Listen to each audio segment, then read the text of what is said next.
Hallelujah, Hallelujah, Hallelujah, Hallelujah.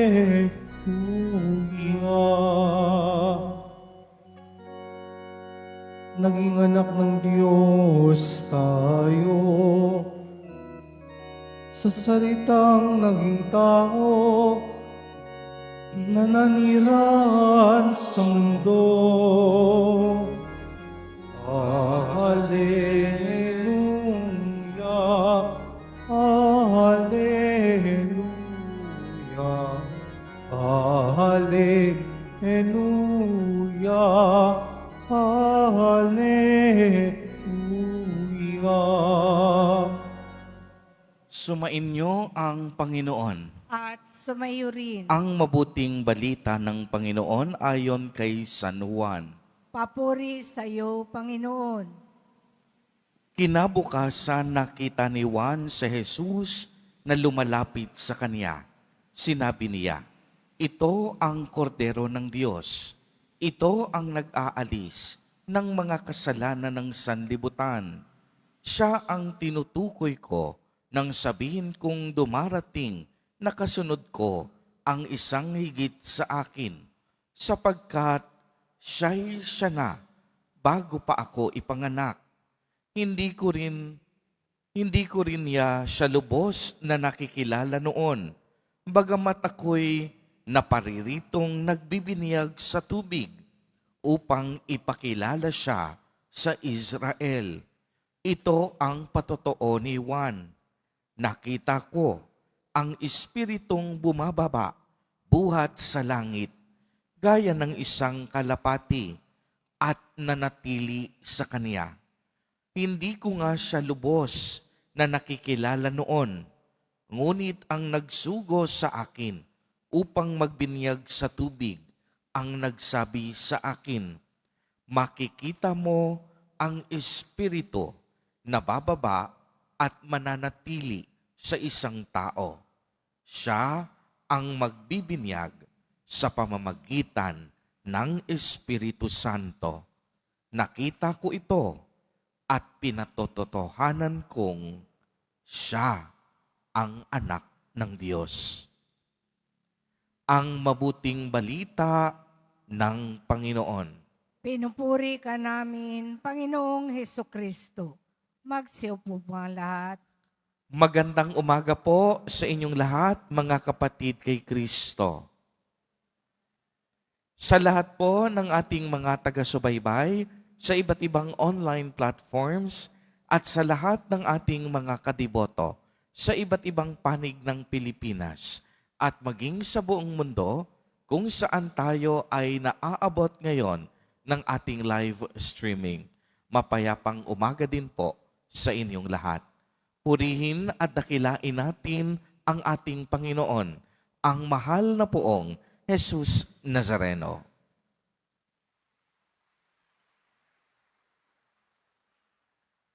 Mga kapatid kay Kristo at mga kadiboto, malugod po namin kayong tinatanggap sa Basilica Minor at Pambansang Dambana ni Jesus Nazareno. Narinig po natin sa ating ebanghelyo ang paghahayag o revelasyon ni San Juan Bautista na si Jesus ang tinutukoy na Mesiyas, ang anak ng Diyos.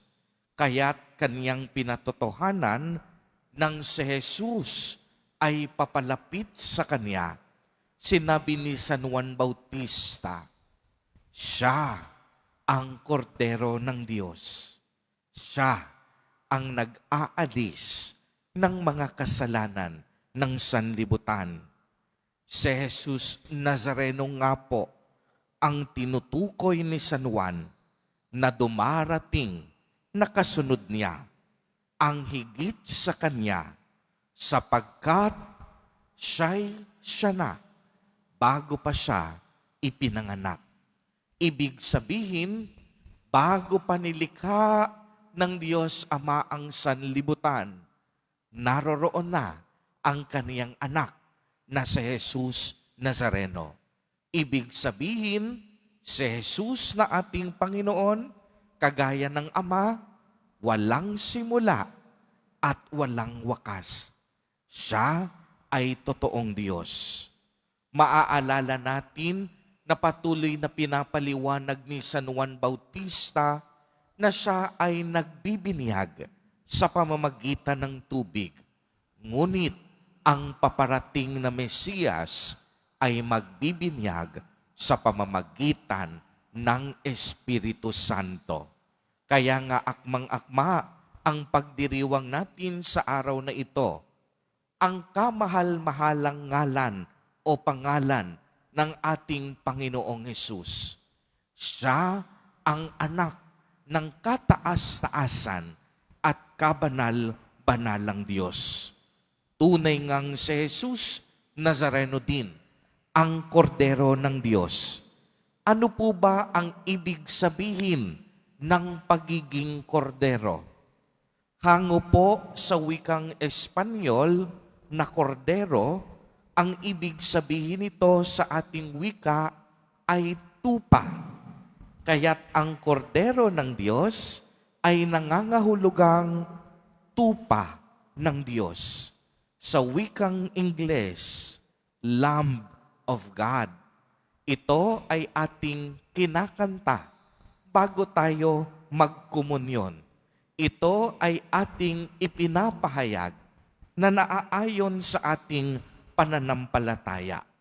At sinabi ni San Juan Bautista na si Jesus ay ang kordero ng Diyos o ang tupa ng Diyos. Ano ang ibig sabihin ng pagiging tupa ng Diyos? Kung babalikan po natin ang lumang tipan, tinawag ng Diyos si Moises upang iligtas ang mga Israelita sa pagmamalupit ng mga Ehipto.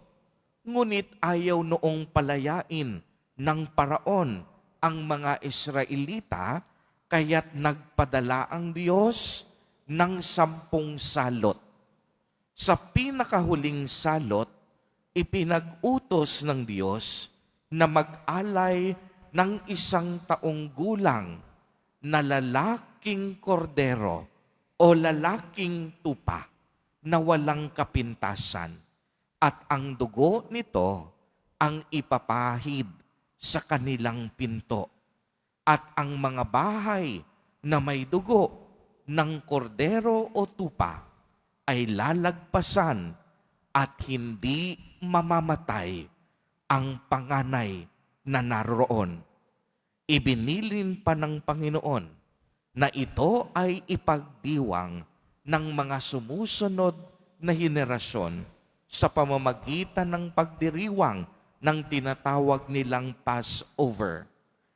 Dahil sa salot ng pagkamatay ng panganay ng gabing yaon, pinaalis ng Paraon ang Israelita at sila ay nakalaya. Pagmasdan ninyo, matapos ang mahabang panahon, tinupad ni Jesus ang pagiging tunay na kordero ng Diyos. Si Jesus ang naging tupa ng Diyos na walang dungis, walang bahid kasalanan. Dahil si Jesus ang naging tupa o handog para palayain tayo sa bangis ng kasalanan at kamatayan. Si Jesus ang naging handog ng Diyos Ama para sa ating kaligtasan. Si Jesus ang tupang inihandog upang tayo ay magkaroon ng buhay na walang hanggan.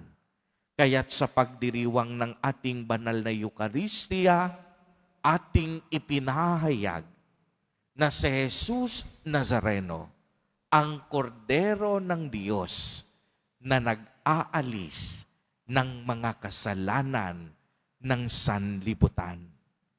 mga kapatid kay Kristo at mga kadiboto, magpasalamat po tayo sa Diyos Ama sa pagbibigay niya sa atin ng Kanyang pinakadakilang handog o alay, ang Kanyang bugtong na anak na si Jesus Nazareno. Dahil kay Jesus, tayo ay may kaligtasan. Dahil sa kaniyang pag-aalay ng buhay at sakripisyo, tayo ay lumaya mula sa kasamaan. Nang dahil kay Jesus Nazareno, tayo ay magiging tagapagmana ng kaharian ng Diyos. Nang dahil sa kordero ng Diyos, tayong lahat tinubos sa ating pagkakautang at kasalanan sa Diyos. Salamat, Panginoon. Salamat, Poong Jesus Nazareno, ang kordero ng kataas-taasang Diyos. Amen. Amen. Purihin at dakilain natin ang ating Panginoon, ang mahal na Poong Jesus Nazareno.